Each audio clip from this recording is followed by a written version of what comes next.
Bonjour, bonjour à tous. J'espère que tout le monde va bien et que vous avez passé une bonne semaine.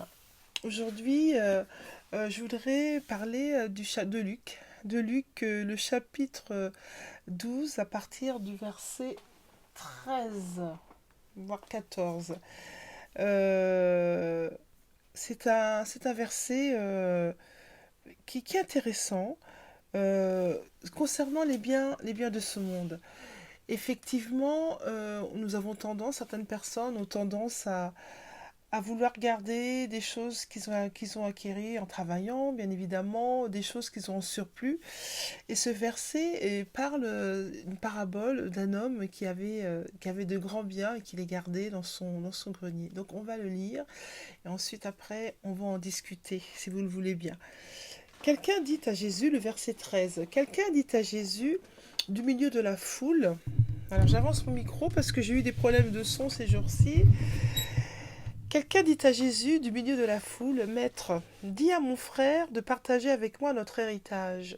Jésus lui répondit, Ô homme, qui m'a établi pour être votre juge ou pour faire vos partages? Puis il leur dit, Gardez-vous avec soin de toute avarice, car la vie d'un homme ne dépend pas de ses biens, fût-il dans l'abondance. Et il leur dit cette parabole qui est très intéressante pour notre propre vie, pour nos propres habitudes et pour notre propre euh, manière de faire, de penser et d'agir concernant les êtres humains, les gens qui sont autour de nous, les gens qui sont visibles ou invisibles ou qu'on ne voit pas, par, par le fait qu'on n'est pas touché par les malheurs des autres. Il leur dit, les terres d'un homme riche avaient beaucoup rapporté. Et il raisonnait en lui-même.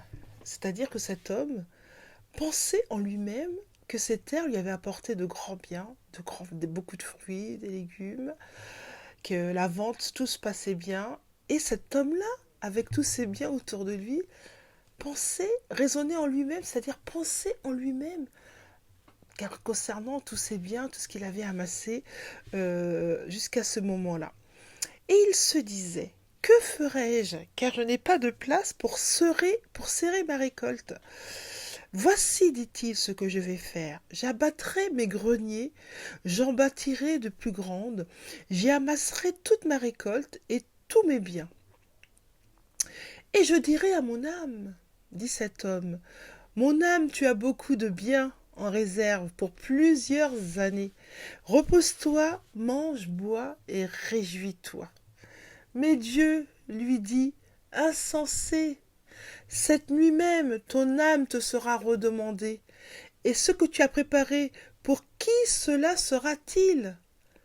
Il en est ainsi de celui qui amasse des trésors pour lui-même et qui n'est pas riche pour Dieu. C'est pourquoi Jésus dit, je vous le dis,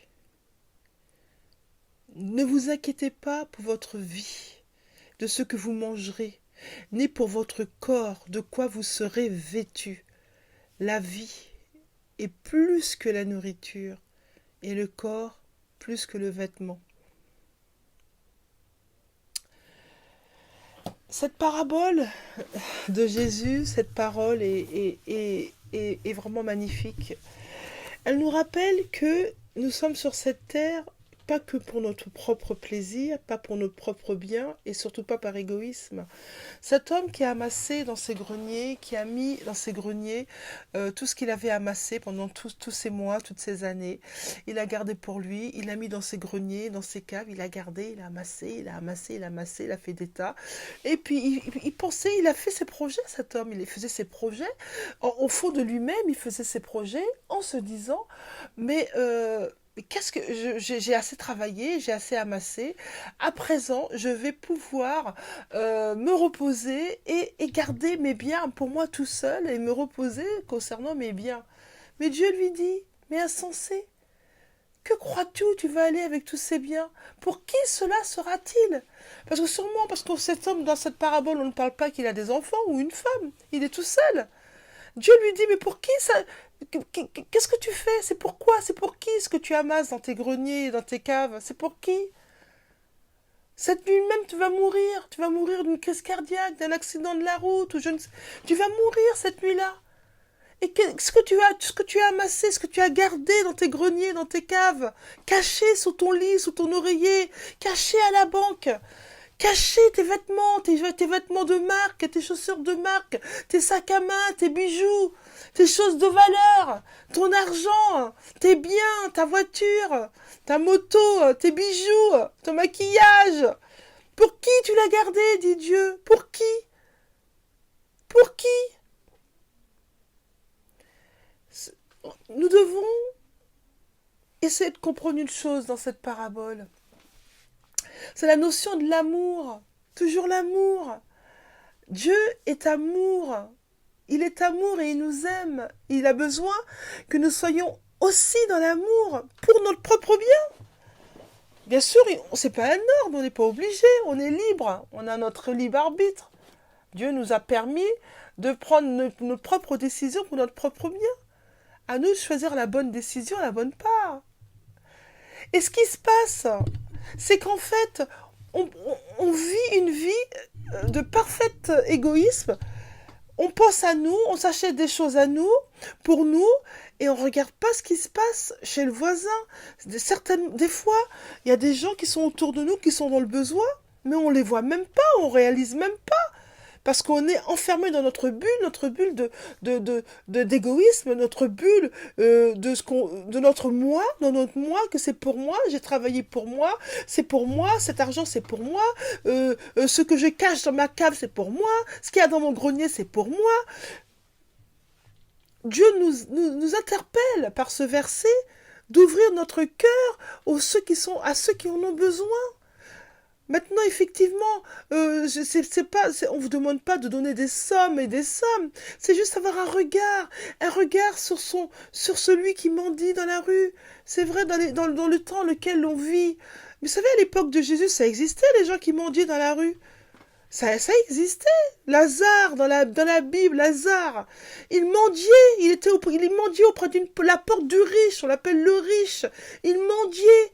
Le riche passait à côté de lui, il le regardait à peine avec dédain, il lui donnait rien. On dit, la Bible, la parole de Dieu dit que c'est le chien qui venait lécher les pieds, les ulcères qu'il avait aux jambes ou aux pieds de Lazare. Lazare a eu une vie sur cette terre de souffrance. Oui, il était pauvre, Lazare, dans la Bible. Il était pauvre. Il est avec le riche. Le riche, une fois qu'il est mort. La parole de Dieu dit, le riche, une fois qu'il est mort. Où il a été, le riche, avec tous ses biens? Il a été au tourment de feu, de lac de soufre et de feu. Et Lazare, il était où, Lazare? Le pauvre, qui a eu une vie de souffrance, qui avait des ulcères, où les chiens venaient lécher ses ulcères. Il était auprès de Saint d'Abraham. Il était auprès d'Abraham. Il était dans la paix.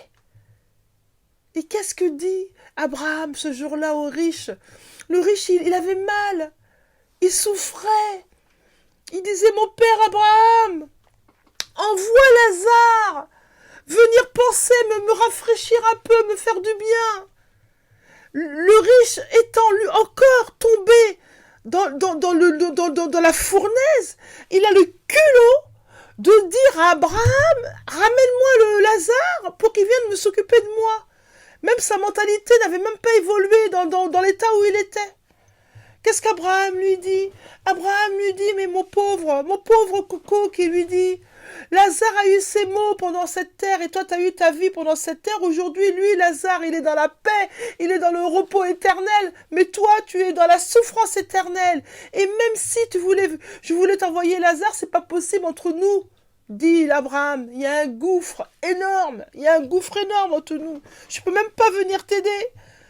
Et Lazare, le riche, qu'est-ce qu'il dit? Oh, père Abraham, envoie Lazare avertir mes frères pour les avertir de changer leur manière d'être dans la bienveillance, d'être dans l'amour, avant qu'il soit trop tard. Mais Abraham, il lui répond, mais mon pauvre ami, Moïse, c'est Moïse, excusez-moi, est-ce que c'est Abraham ou Moïse? J'ai un doute. Mais Abraham lui dit, ils ont Moïse, ils ont les écrits de la loi de Moïse.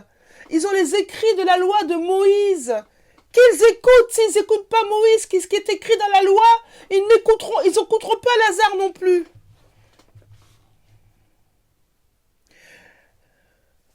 Nous devons apprendre dans la vie qu'on est dans ce monde où c'est chacun pour soi, chacun se bat pour ses propres deniers, chacun pense qu'à sa vie. On ne se respecte plus, la majorité des gens que même moi je m'aperçois, on se regarde avec dédain et quand tout part, ça peut arriver, on tombe sur des gens bienveillants, on est tout étonné. Oh ben merci beaucoup, oh qu'il est gentil, tellement on est étonné parce que la gentillesse, l'empathie, c'est quelque chose, une denrée rare maintenant. Bien sûr, ça existe, j'en fais pas une généralité. Il y a des gens encore bienveillants, merci Seigneur, qui existent sur cette terre.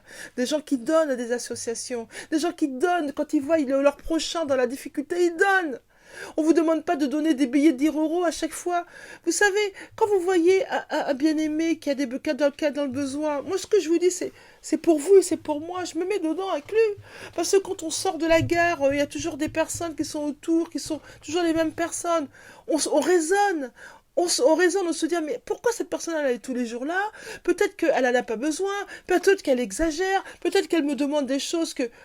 On raisonne, parce que c'est l'être humain qui est comme ça. Mais admettons que cette personne est là, pas, qui est là parce qu'elle n'a pas envie de travailler ou parce qu'elle a envie de récupérer l'argent gratuitement en faisant rien. Admettons, soit. Mais Dieu dit, ne jugez pas pour ne pas être jugé. C'est-à-dire que nous devons quand même donner sans avoir sans juger, sans avoir se dire mais cette personne a joué la comédie, elle est là pourquoi qu'est-ce, on ne sait pas en fin de compte. Donner 50 centimes, 30 centimes, 40 centimes, qu'est-ce que c'est dans notre porte-monnaie? Bon, ça vous allez me dire, on peut acheter peut-être une baguette, même le prix d'une baguette c'est 1 euro, 1,20 €. Le prix d'une baguette! De penser exclusivement dans sa vie à amasser dans ses greniers des choses terrestres, c'est la folie. Dieu appelle ça de la folie. Parce que Dieu dit dans sa parole de ne pas s'inquiéter du lendemain. De ne pas s'inquiéter du lendemain. Dieu dit, je prendrai soin de vous. Dieu dit, à chaque jour, suffit sa peine. À chaque jour suffit sa peine. Dieu dit, je prendrai soin de vous à chaque jour. Si vous avez faim, si vous voulez manger, s'il manque quoi que ce soit, faites-moi confiance et moi je m'occuperai de vous. C'est Dieu qui le dit. Mais pour pouvoir laisser Dieu s'occuper de vous, il faut avoir la foi. Tout est question de foi. Il faut croire que Dieu exauce nos prières par la foi. Celui qui doute, comme un grain de sénévé, un grain de moutarde, celui qui doute, celui-là, il est ballotté d'avant à l'autre. Je vais au petit bonheur, où je vais, la chance, il n'est pas affermi dans la foi. Il faut avoir foi en Dieu. Il faut croire en lui. Il faut croire aux bénédictions de Dieu pour nos vies. Il faut le croire, parce que Dieu est un Dieu d'amour, un Dieu qui parle une seule fois et la chose s'accomplit. La parole de Dieu qui est la Bible elle est sur cette terre pour nous donner une béquille. C'est notre béquille. La Bible est notre béquille. La Bible est notre soutien. La Bible est notre manteau. La Bible est notre papa. La Bible est notre restaurateur. La Bible est tout. La Bible nous restaure. La Bible nous relève quand on est couché. La Bible nous fait du bien. La Bible nous protège. Dieu a permis que la Bible soit écrite par des hommes, c'est vrai, mais remplie du Saint-Esprit. Ces hommes, ils étaient remplis du Saint-Esprit. C'est-à-dire que quand ils écrivaient des versets bibliques, le Saint-Esprit leur parlait immédiatement pour leur dire non, c'est pas comme ci, comme ça. Bien sûr, il y a eu peut-être des hérésies, peut-être dans quelques versets, apparemment, il y a eu des choses qui ont été mal interprétées. En fait, c'est pas qu'à la base ça a été mal écrit, c'était écrit par l'Esprit, mais l'homme, au fur et à mesure des années et des siècles, a mal interprété. C'est une question d'interprétation. Donc c'est pour ça qu'aujourd'hui il y a plusieurs versions de la Bible. Il y a la Bible Semeur, la Bible du Second, la Bible la Colombe, la Bible, il y a la Bible Parole de vie. Il y a plusieurs. Il y a plusieurs traductions de la Bible et ça nous aide justement, il y a la Bible 1744, ça nous aide en lisant plusieurs versions à voir un autre aperçu du verset qu'on a lu dans une version, dans une autre version. Et ça nous permet de mieux comprendre la Bible. Parce qu'en fait, l'essence reste toujours palpable. Mais ça a été tourné différemment. Vous savez, les greniers, les choses qu'on amasse dans les greniers, qu'on laisse dans les greniers, les choses qui moisissent, qu'on n'utilise même plus, les vêtements qu'on achète, qui nous plaisent, qui sont là enfermés dans la penderie. Vous savez, je vous parle, mais je me parle aussi à moi-même. On a tendance à garder des choses en se disant on va les mettre plus tard. Et puis finalement, les années passent. On grossit, on n'arrive même plus à rentrer dedans au final. Les chaussures, c'est pareil. On fait certaines personnes font des collections de chaussures de toutes les couleurs.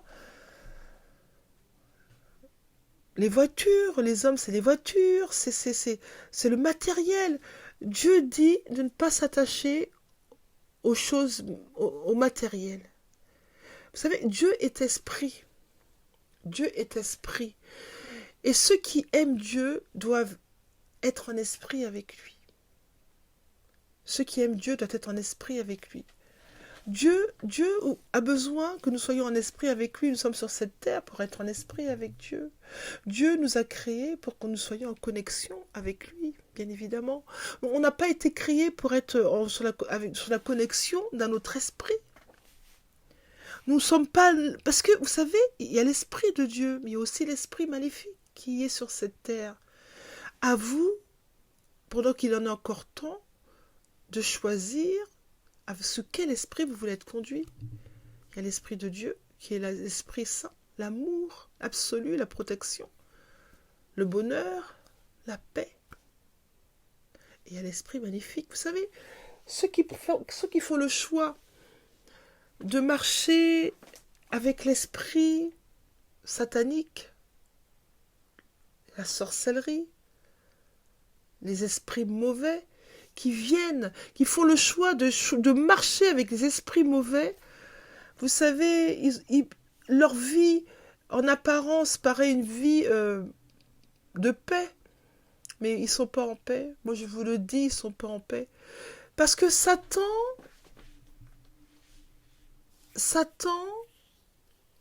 et ses esprits, les sorciers, quand ils font un pacte avec Satan pour avoir du bonheur, avoir de l'argent, avoir des ceci ou cela, il y a un prix à payer. Vous savez, le prix, il est sale. Voilà, c'est ça. Le prix est sale. Sachez que tout ce qui a trait à l'esprit mauvais est quelque chose de sale. Tout ce qui est sale, où il y a de la saleté, là est l'esprit de mensonge, l'esprit maléfique. Je ne parle pas d'une maison bordélique, hein. Vous savez, Orange, on arrive, on pose ses affaires un peu partout. C'est pas de ça que je parle. Ça, je vous donne une clé pour prendre connaissance, de savoir si vous avez affaire à des gens servant les esprits mauvais pour servir, qui servent l'esprit satanique. C'est les personnes qui vivent dans une saleté innommable. Des gens qui s'amusent à prendre des serviettes hygiéniques, qui font des pactes avec, des gens qui s'amusent avec des sels, qui font des pactes ou qui mélangent de ces choses-là à la nourriture. Des gens qui font des choses d'une saleté insurmontable, incroyable. Là où il y a de la saleté, là où sont les esprits mauvais. Le Saint-Esprit, par Dieu, est un Dieu d'amour et un Dieu propre. Dieu est propre. Les choses sont claires, nettes et précises. Il n'y a pas des choses obscures. Les choses obscures, c'est dans le royaume obscur. Gardez-vous de vouloir avoir des greniers remplis en fonctionnant avec l'esprit du monde. Vous avez le droit d'avoir de l'argent. D'abord, un chrétien doit dominer financièrement. Nous sommes nés pour ça. Dieu a permis que nous soyons dans l'abondance. On doit être dans l'abondance. Un chrétien doit être dans l'abondance. Il doit l'être dans l'abondance. C'est une volonté de Dieu que ce chrétien soit dans l'abondance. Mais pour que Dieu puisse vous bénir dans cette abondance, il faut que notre cœur soit tout entier à Dieu, en fait. C'est notre cœur qui doit être entier à Dieu. Notre cœur, nos attitudes, nos pensées, nos regards, la manière dont on pense, la manière dont on parle. Bien sûr, on a notre caractère. Des fois, on dit des choses, c'est plus fort que nous. Après, on dit, oh pardon, papa, je m'excuse. C'est vrai. Mais vous savez, c'est pas grave.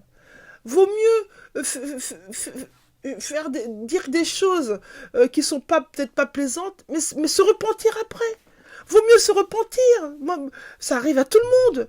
Que de faire des choses, des péchés, de ne pas se repentir et de rester dans son malheur. C'est ça qui est grave en fin de compte. C'est pour ça qu'il est important de se repentir, bien sûr. Je ne vous dis pas de faire quelque chose de mal, de vous repentir tous les 4 matins. Une fois que vous vous repentez, c'est terminé, on n'en parle plus, on ferme la porte et puis basta. On marche droit pour Dieu. Il y a une histoire que j'ai écoutée il y a plusieurs années maintenant, ça doit faire 4-5 ans, une histoire véridique qui est arrivée à un frère, enfin, en Christ, hein, pour ceux qui sont nouveaux dans le magnifique voyage avec Dieu. On s'appelle frères et sœurs en Christ. Et cet homme-là, il était à l'église, c'était un jeune homme d'ailleurs, hein, c'était un jeune homme qui venait de connaître Christ. Et un jour, il a fait cette prière dans une église, il a prié, il a dit à Dieu, tu sais papa, moi j'entends parler de toi, mais je n'ai pas la preuve que tu existes, moi je sais pas comment savoir que tu me parles, comment savoir que tu es là, je sais pas en fait papa, vu qui tu es, mais Dieu il entend. Vous savez, quand on prie, même les prières qui vous semblent anodines, qui vous semblent sans intérêt, Dieu il les entend. Dieu entend ses prières. Dieu entend tout. Il est omniprésent, il est partout. Il entend tout. Ne croyez pas que quand vous faites quelque chose de mal ou de bien, que Dieu ne le voit pas, qu'il n'entend pas. Il le sait. Parce qu'il sait tout, c'est Dieu. Il est Dieu. Il est Dieu. Point. Et donc, au même moment que cet homme fait cette prière à Dieu, il y a une pauvre femme malheureuse, il y a une pauvre femme avec son mari qui était chez elle dans son appartement, qui avait un bébé et qui manquait de lait pour nourrir le bébé. Elle se met à genoux, cette femme, c'est une histoire vraie que je vous raconte. Elle prie, elle dit à Dieu, oh papa, pourvois, notre petit a soif, il a faim, pourvois Père que nous ayons du lait pour lui donner à boire, pourvois. Et elle reste en prière à demander, à louer Dieu, à adorer Dieu et à demander le lait pour son bébé, son enfant. Je reviens au jeune homme, il sort, avoir fait cette prière, et le Saint-Esprit se met à lui parler justement. Il lui dit, mais arrête-toi là dans cette boutique-là. Elle se dit, mais qu'est-ce qui se passe? Il dit, mais qui c'est qui me parle? D'où ça vient? Il avait une conviction intérieure, il avait vraiment qu'il se passait quelque chose en fait, quelqu'un est en train de le conduire. Vous savez, quand Dieu décide de conduire vos pas à une direction donnée, rien ne peut empêcher Dieu d'accéder à vos pensées, rien. Il est Dieu. Il peut tout faire, en fait.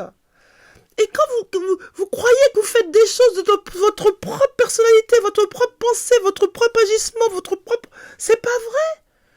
Quand Dieu a décidé, quand vous donnez votre vie à Dieu, que Dieu a décidé de vous accepter dans son royaume, parce qu'il faut réaliser que de rentrer dans le royaume de Dieu, c'est pas facile de rentrer dans le royaume de Dieu. Il est plus facile à un chameau de rentrer dans le royaume de Dieu qu'à un riche d'y rentrer. C'est la parole qui le dit.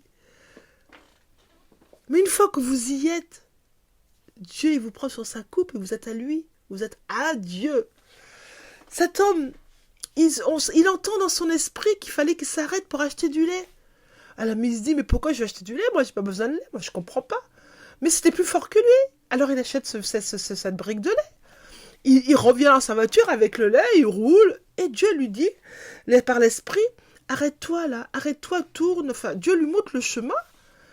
Et finalement, il arrive dans un lotissement.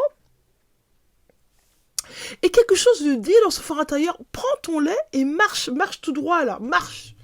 C'est comme ça que Dieu fait, vous savez. Ce que je vous raconte, c'est véridique, hein, vous savez. Un jour, je vous ferai mon témoignage, mais c'est incroyable comment Dieu peut se servir de nous, hein, vous savez. Vous savez que je suis là, je sais bien que je le fais parce que Dieu m'a demandé de le faire. Je le fais parce que j'aime Dieu, d'une, parce que je le crains, deux, et parce que je veux le servir. Et c'est une joie pour moi de le faire, c'est une joie. C'est un plaisir immense. Cet homme avec son lait, il marche, et tout à coup le Dieu lui dit, frappe à cette porte. Dans ce lotis, frappe. Il frappe. La femme qui était en prière toujours, qui demandait à Dieu, amène-moi du lait. Ça frappe à la porte. Son mari dit, mais chérie, ça frappe à la porte. Qu'est-ce que la femme dit? La femme, elle dit, c'est le lait de notre enfant qui arrive. Elle savait. Ça, c'est la foi. Elle savait qu'en priant, en demandant à Dieu du lait, que Dieu allait intervenir dans sa vie. Ça, c'est la foi, c'est la vraie foi. Elle n'a pas douté dans son cœur. Elle savait qu'en déclarant sa prière, en déclarant la parole de Dieu, que Dieu allait agir. La porte s'ouvre. Il y a le jeune homme avec son brique de lait. Il dit, excusez-moi, je ne sais pas pourquoi je suis là. C'était plus fort que moi. Quelqu'un m'a emmené là. La femme, elle vient vers lui. Elle lui dit, merci. J'ai demandé à Dieu de m'amener du lait pour nourrir mon enfant. Il a répondu à ma prière par vous. L'homme était tellement ému, le jeune homme était tellement ému de ce qui venait de se passer. Il a ouvert son portefeuille. Il a donné de l'argent à la famille. Waouh, quelle bénédiction. C'était une bénédiction pour lui. Parce que croyez-moi, de se laisser conduire par l'Esprit de Dieu et d'agir comme Dieu le souhaite, c'est une grande bénédiction pour votre vie. C'est waouh. Et cette famille qui a été bénie, elle a l'assurance que tout ce qu'elle demandera à Dieu, Dieu pourvoira.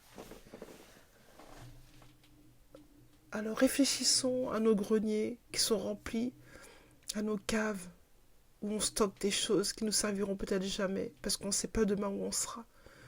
Réfléchissons aux gens qui sont dehors, qui ont besoin d'aide, qui ont besoin de manger. Il y en a qui donnent à des associations. Je ne suis pas là pour les juger. Mais sachez que toutes les associations dites humanitaires ne sont pas si humanitaires que ça. Si vous devez donner à des associations, choisissez-les bien. Faites une prière. Demandez à Dieu de vous guider et de vous montrer à quelle association vous pouvez donner votre argent pour aider les bien-aimés qui ont des difficultés ou sont malheureux. Dieu vous le montrera, vous savez. Dieu vous le montrera. Toutes les associations ne viennent pas de Dieu. Il y en a beaucoup qui font tout le contraire. Ça, c'est une prière que vous devez faire à Dieu pour savoir, Père, cet argent que j'ai, que je voudrais donner pour aider tes enfants, où je le mets. Dieu vous montrera, je vous assure, Dieu vous montrera. Je prie que vous ayez conscience que Dieu vous aime et que Dieu a besoin de guider votre vie pour votre bonheur à vous, pour votre bonheur. Je vais vous lire un verset. Le psaume 28,7 déclare: L'Éternel est ma force et mon bouclier. En lui, mon cœur se confie, et je suis secouru. Mon cœur exulte, et je le célèbre par mes chants. Le Seigneur vous dit qu'il vous aime. Il vous attend. Il vous attend. Dieu vous attend. Il vous veut à lui. parce que il veut vous protéger et vous donner son amour. Dieu nous aime. Je prie maintenant, dans le nom de Jésus, que Dieu guide votre vie. Là où que vous soyez, que Dieu guide votre vie. Que vous soyez libérés de tout esprit de servitude, de tout esprit qui vous empêche de donner aux œuvres charitables, qui vous empêche de donner à ceux qui en ont besoin. Je chasse tout esprit de radainerie de vous, dans le nom de Jésus. Je chasse tout esprit de grenier, tout esprit de cave, tout esprit où j'amasse et je laisse rien aux autres. J'enlève ça dans votre vie. J'envoie la paix de Dieu. Je remplis votre vie de compassion pour les âmes, de compassion pour l'amour des autres, de compassion pour ceux qui en ont besoin. Je remplis votre vie de cet amour-là, dans le nom de Jésus-Christ. Je détruis l'ivraie, je dis stop à tout esprit qui vous manipule. Dans le nom de Jésus, tout esprit qui vous manipule, qui vous empêche de faire les choses pour Dieu, je le détruis dans votre vie, je le chasse dans le nom de Jésus-Christ. J'envoie la paix sur votre vie, j'envoie l'amour de Dieu sur votre vie. Je chasse tout esprit de satanique de votre vie, dans le nom de Jésus. Tout esprit de sorcellerie, je l'arrache, je le sors, je le neutralise, je l'arrête maintenant. Stop! Libérez les enfants de Dieu dans le nom de Jésus. Libérez les enfants de Dieu. Libérez-les. Laissez-les aller. Ils sont à Jésus-Christ. Je dis stop. Laissez-les aller à Christ. J'ouvre vos yeux.